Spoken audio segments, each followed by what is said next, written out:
Hey friends, welcome back.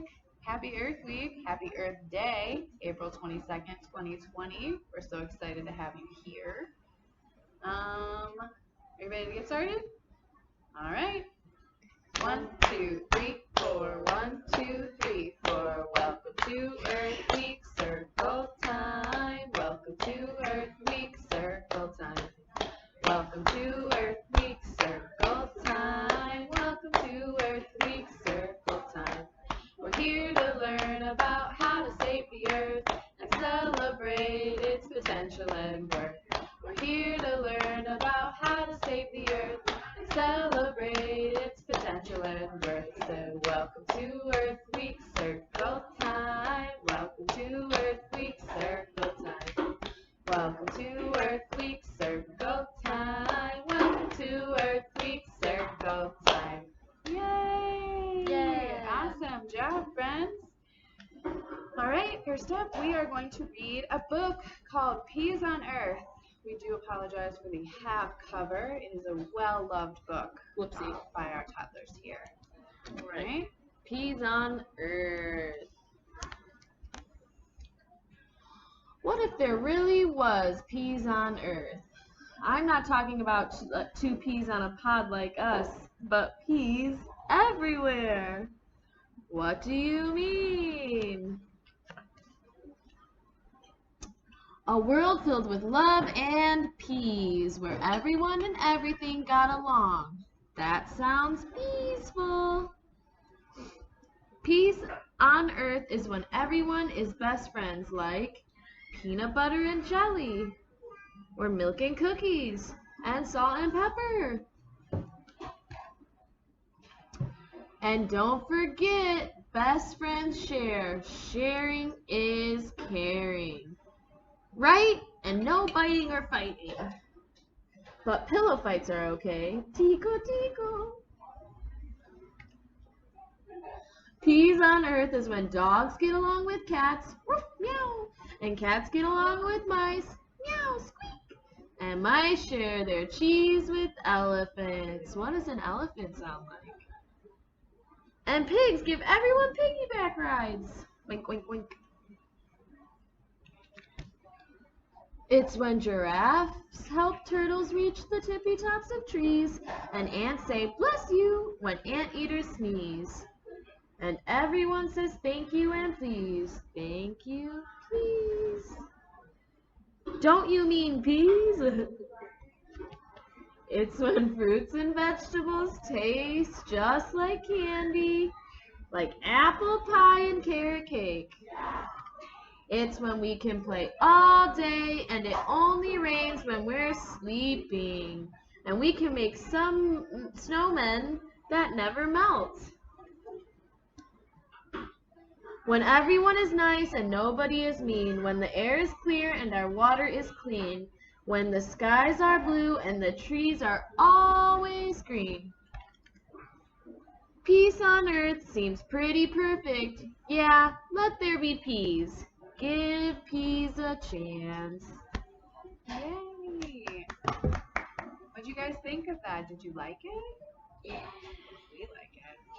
All right, ready? The more we compost together, the more we compost together, the happier Earth will be. Because your Earth is my Earth, and my Earth is your Earth. The more we compost together, the happier Earth will be. Reduce, reuse, recycle, recycle, recycle, reduce, reuse, recycle. It's easy to do because your trash and my trash make up way too much trash. Reduce, reuse, recycle. It's easy to do. Yeah. All right. Next up, we've got kind of a long book for you, so hopefully we'll be able to maintain attention here. But this one is called the Lorax. Are you ready, friends?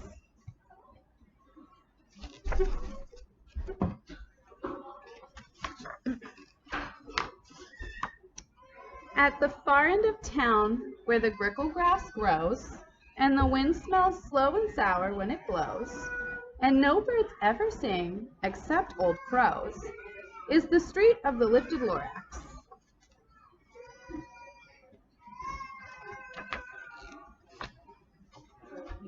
And deep in the grickle grass, some people say, if you look deep enough, you can still see today where the Lorax once stood just as long as it could before somebody lifted the Lorax away. What was the Lorax? And why was it there? And why was it lifted and taken somewhere? From the far end of town where the grickle grass grows.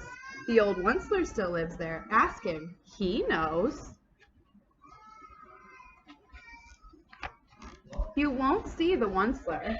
Don't knock at his door. He stays in his lurkum on top of his store.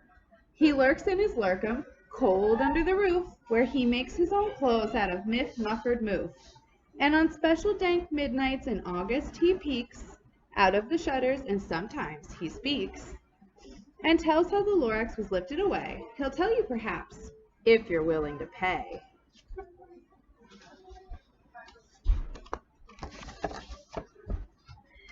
On the end of a rope he lets down a tin pail, and you have to toss in 15 cents and a nail, and the shell of a great-great-great-grandfather snail.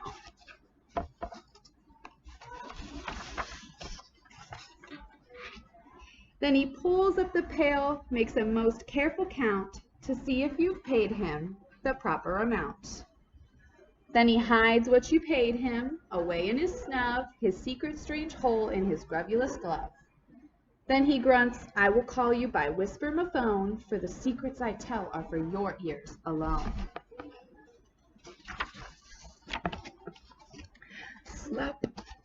Down slaps the whisper my phone to your ear, and the old Onceler's whispers are not very clear. And since they have to come down through a snurgly hose, and he sounds as if he has smallish bees up his nose. Now I'll tell you, he says, with his teeth sounding gray, how the Lorax got lifted and taken away. It all started way back, such a long, long way back.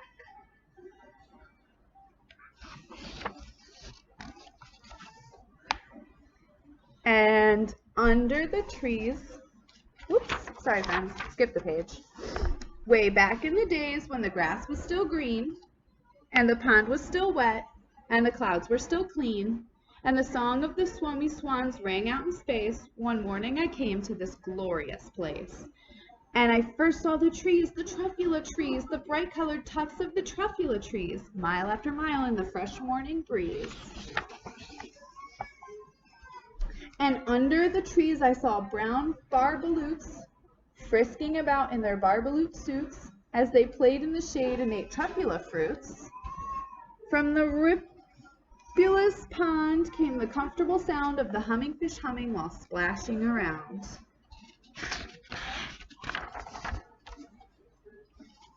But those trees, those truffula trees, all my life I'd been searching for trees such as these. The touch of their tufts was more softer than silk, and they had the sweet smell of fresh butterfly milk. I felt a great leaping of joy in my heart. I knew just what I'd do. I unloaded my cart. In no time at all, I had built a small shop. Then I chopped down a truffula tree with one chop.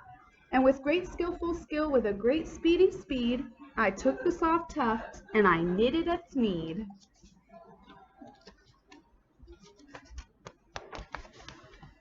The instant I'd finished, I heard a gazump. I looked. I saw something pop out of a stump. Of the tree I chopped down, it was sort of a man. Describe him, that's hard. I don't know if I can. He was shortish and oldish and brownish and mossy, and he spoke with a voice that was sharpish and bossy. Mister, he said with a sawdusty sneeze, I am the Lorax. I speak for the trees. I speak for the trees have no tongues, and I'm asking you, sir, at the top of my lungs. He was very upset as he shouted and puffed, what is that thing you've made out of my truffula tuft? Look, Lorax, I said, there's no cause for alarm. I chopped just one tree, I am doing no harm. I'm being quite useful, this thing is a thneed. A thneed's a fine something that all people need. It's a shirt, it's a sock, it's a glove, it's a hat, but it has other uses, yes, far beyond that. You can use it for carpets, for pillows, for sheets, or curtains, or covers, for bicycle seats. The Lorax said, Sir, you are crazy with greed. There is no one on earth who would buy that fool Sneed. But the very next minute, I proved he was wrong, for just at that minute a chap came along, and he thought that the Sneed I had knitted was great, and he happily bought it for $3.98. I laughed at the Lorax. You poor, poor guy. You never can tell what some people will buy.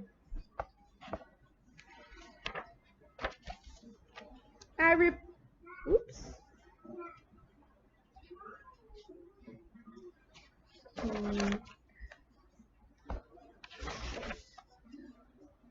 I repeat, cried the Lorax, I speak for the trees. I'm busy, I told him. Be quiet, if you please. I rushed across the room and in no time at all built a radio phone. I put in a quick call. I called all my brothers and uncles and aunts. I said, listen here, here's a wonderful chance for the whole Wutzler family to get mighty rich. Get over here fast, take the road to North Nitch. Turn left at Weehawken, sharp right at South Stitch. And in no time at all, in the factory I built, the whole Wutzler family was working full tilt. We were all knitting thneeds, just as busy as bees, to the sound of the chopping of truffula trees. Uh-oh, friends. Then, oh baby, oh, how my business did grow. Now chopping one tree at a time was too slow. So I quickly invented my super axe hacker, which whacked off 4 truffula trees at one smacker. We were making thneeds 4 times as fast as before, and that Lorax, he didn't show up anymore.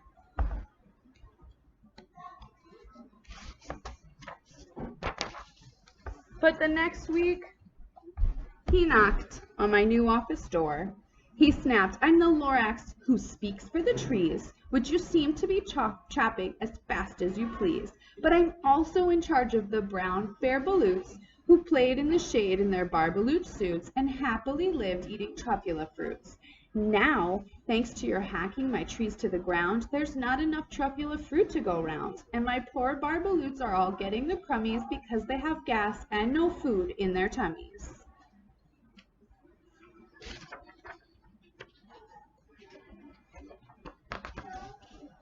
They loved living here, but I can't let them stay. They'll have to find food, and I hope that they may. Good luck, boys, he cried, and he sent them away. I, the Wutzler, felt sad as I watched them all go, but business is business, and business must grow, regardless of crummies and tummies, you know.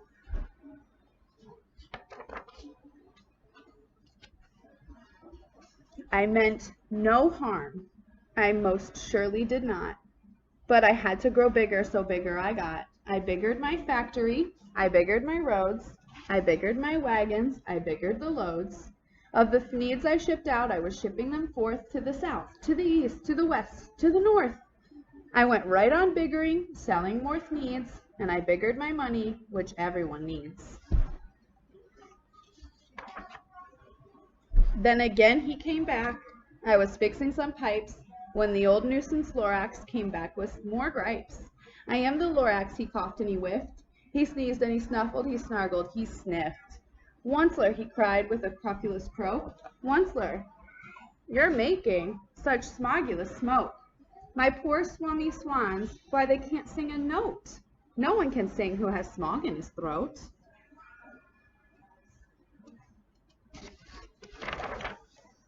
And so, said the Lorax, please pardon my cough. They cannot live here, so I'm sending them off. Where will they go? I don't hopefully know. They may have to fly for a month or a year to escape from the smog you've smogged up around here.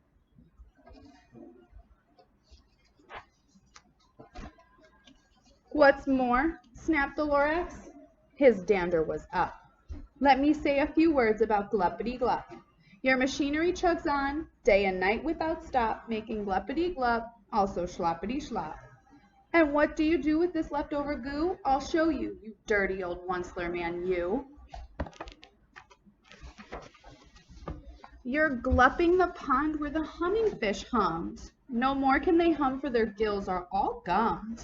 So I'm sending them off. Oh, their future is dreary. They'll walk on their fins and get woefully weary in search of some water that isn't so smeary.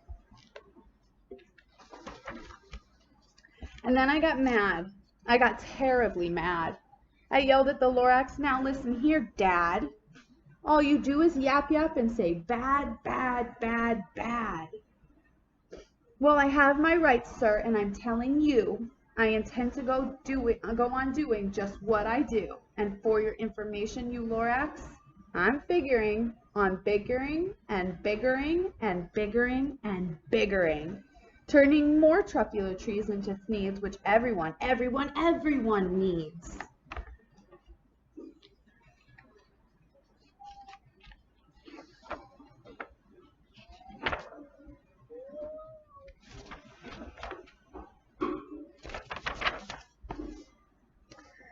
And that very moment, we heard a loud whack. From outside in the fields came a sickening smack of an axe on a tree, and then we heard the tree fall, that very last truffula tree of them all.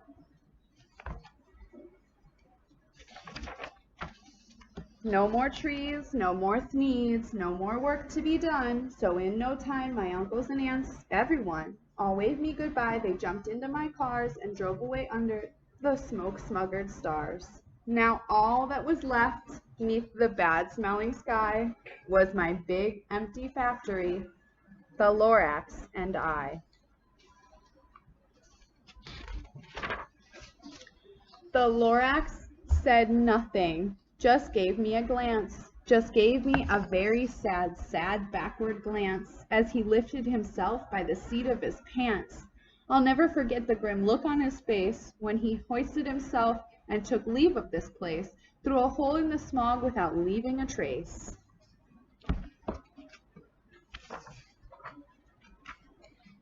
And all that the Lorax left here in this mess was a small pile of rocks with the one word, unless.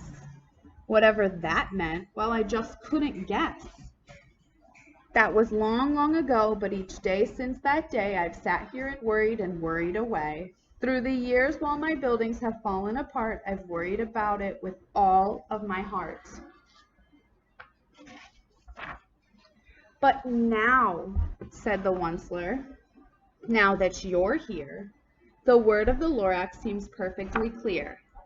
Unless someone like you cares a whole awful lot, nothing is going to get better. It's not.